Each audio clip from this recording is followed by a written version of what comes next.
What's up, guys? So I'm back at it again, and we're talking about PlayStation 5 Pro. Now, PlayStation 5 Pro is going to be $699. Let's think about it. The PlayStation 4 Pro was $399, and back then we didn't have these inflation issues with money, expenditures.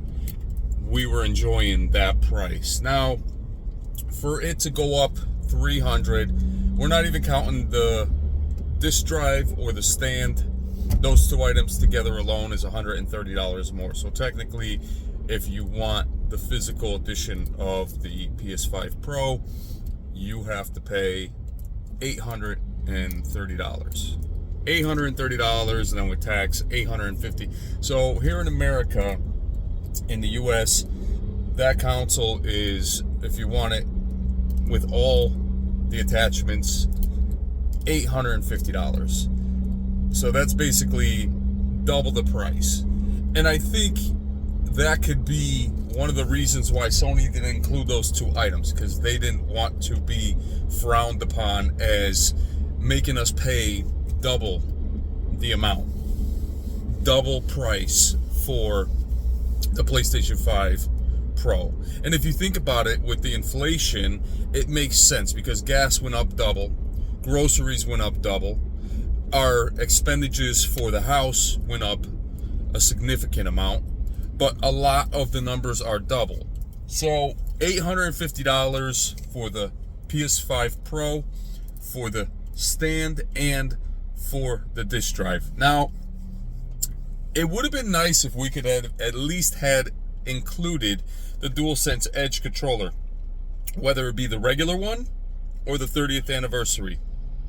I appreciate the 2 terabytes of storage, because when the time is right and I get the 8 terabytes added onto that, I think that should be enough for gaming. A 10 terabyte PlayStation 5 Pro storage system. Remember, the PlayStation 6 is not probably coming out until 27, 28. Now, if it comes out in 26 or 27 early, I think it's just too early. We didn't even get the full experience of a PlayStation 5. The hype was overhyped. They said that this PS5 is going to be huge in terms of leaps of gaming. So this PlayStation 5 honestly was supposed to be huge to the point where we don't need to upgrade for a long time, because it's the new technology that they were talking about. And you know, when you see the first couple games, you feel the controller, you really felt like that was true. You know, when you were playing Astro Playroom, the demo that Sony gave us, when I played that for the first time, the feeling of the controller was cinematic. And it just felt, and what I mean by that is you can see it on the screen and feel it in your controller. But then when I started playing other games, there was some feeling as well, but not as much as that game. That game just really made you feel like when you're on ice, when you're walking on sand, that kind of thing. So the PS5 Pro, you know, is it offering like a more improved DualSense feeling to it with gaming? I don't know. They didn't talk about that. That still probably stays the same. But in terms of games, if they already have so many games at launch to be PS5 Pro enhanced, then that means that the console was already prepared long before in advance.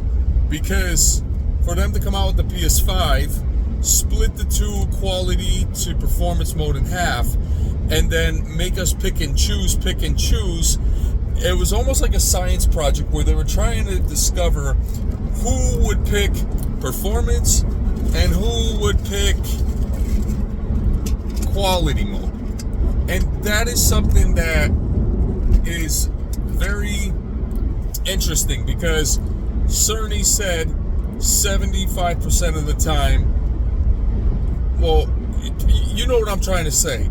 He said it that everybody picks performance mode over the quality. Now, some people still do pick quality, but the quality is very few. because everybody wants the performance. We bought the console for the performance. We didn't buy the console so we can be back at 30 FPS.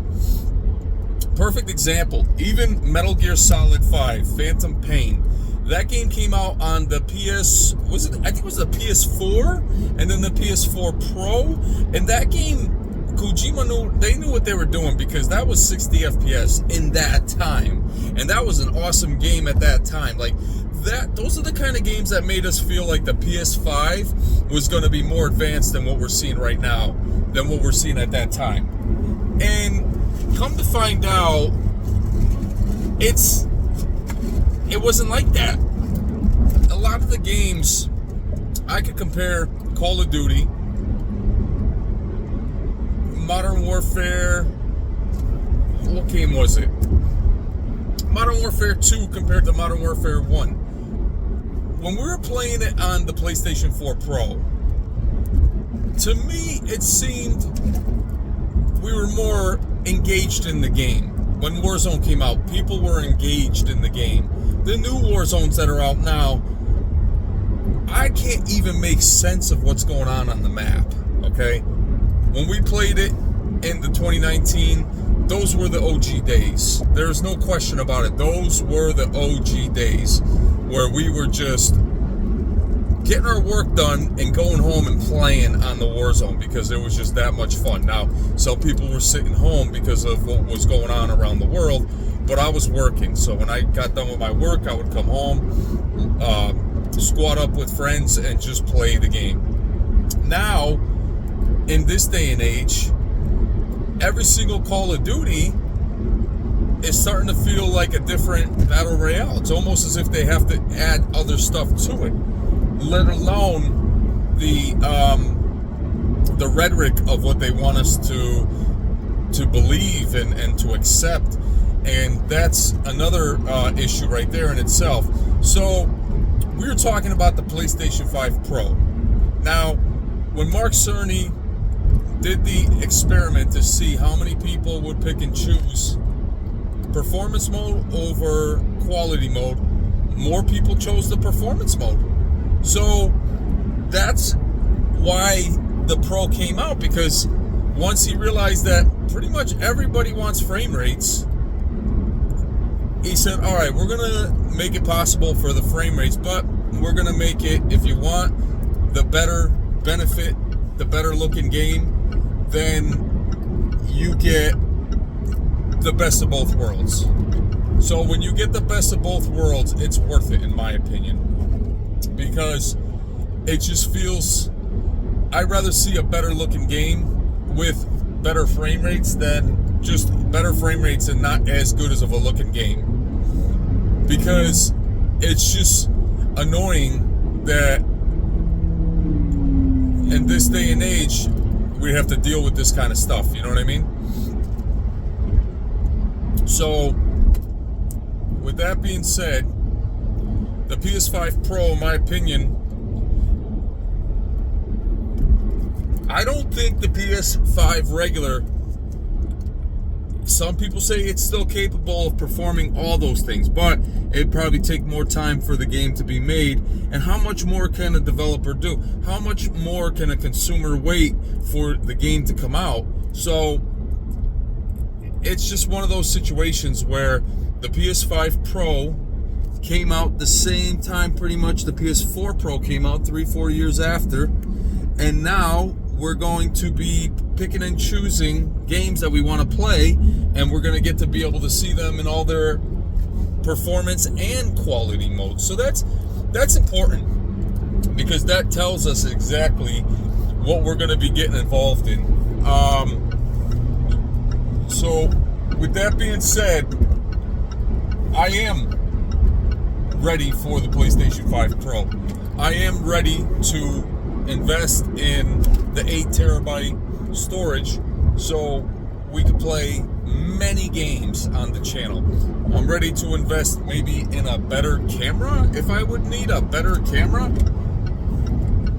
I'm ready to get the gaming router. Maybe that will give us a better live stream connection.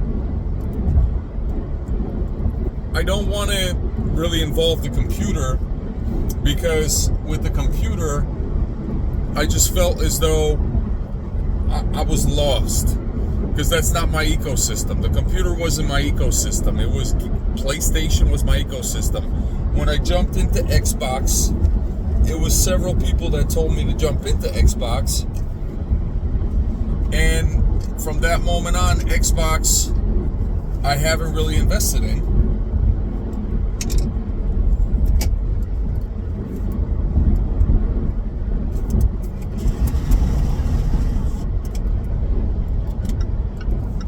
And now it's one of those situations where I'm going back to PlayStation.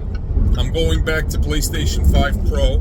I still have my Xbox, I still have the PC, but I don't even touch those items anymore. The controllers are sitting there, the headphones are sitting there. When it comes to PlayStation, that is the only thing that comes to mind to power on, because, hey, PlayStation 5, I feel like it's more convenient. Excuse me, guys.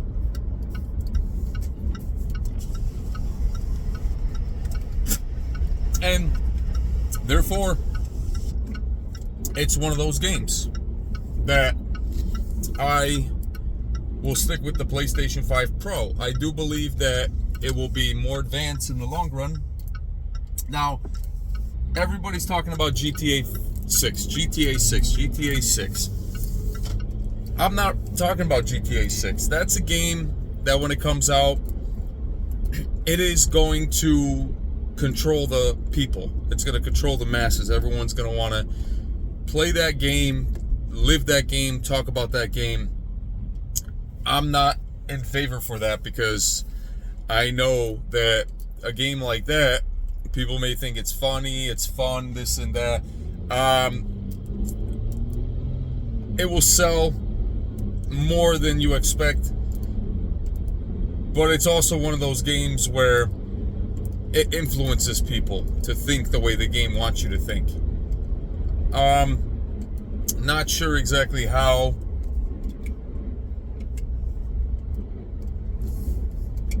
much influence the game will have, but I do believe it will have a lot of influence. I really do.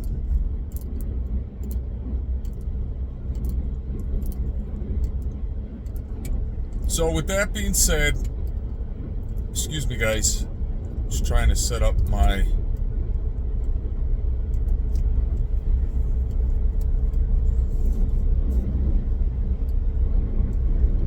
So with that being said, I really do believe that the PlayStation 5 Pro will make all the games much better.